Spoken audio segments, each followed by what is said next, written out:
Hello friends.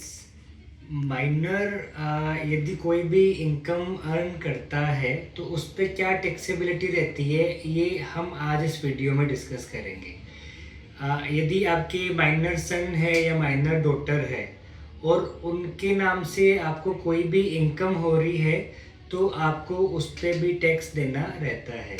तो for example मान लीजिए आपने आपके माइनर सन या माइनर डॉटर के नाम से बैंक में 20 लाख रुपीज़ की आपने एफडी कर रखी है। 20 लाख रुपीज़ की एफडी पे लेट से आपको अप्रोक्स 1.5 लाख ईयरली आपको इंटरेस्ट मिलता है।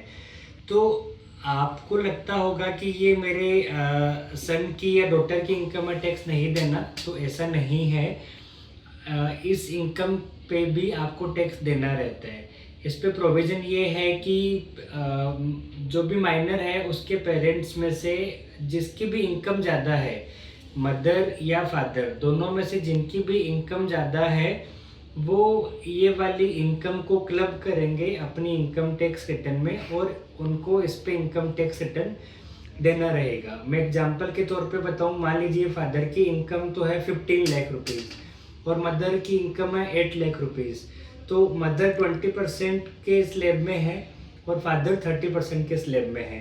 तो यदि ऐसा है तो ये जो 1.5 लाख की इंटरेस्ट इनकम है जो कि आपकी माइनर सन या माइनर डॉटर को हुई है, ये जो फादर है उनकी इनकम में क्लब हो जाएगा।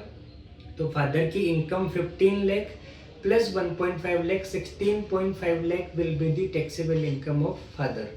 तो क्रक्स ये रहा कि माइनर की इनकम पे टैक्स लगता है।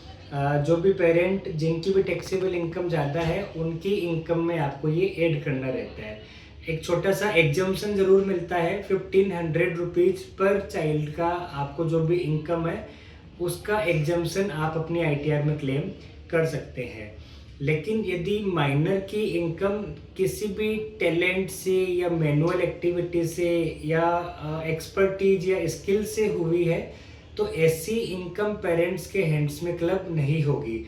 मैं आपको एग्जांपल के तौर पे बोलूँ कि भाई कोई सिंगिंग कंपटीशन में आपके माइनर सन या डॉटर को कोई अच्छा प्राइज मिला, ये आपके हैंड्स में टैक्सेबल नहीं रहेगा। मीन्स ये क्लबिंग इस पे अप्लाई नहीं होगी। तो जो भी मैनुअल कोई वर्क किया है उससे इनकम है या कोई स्पेशल एक्सपर्टीज या टैलेंट से जो इनकम हुई है, इस पे टैक्स नहीं रहेगा।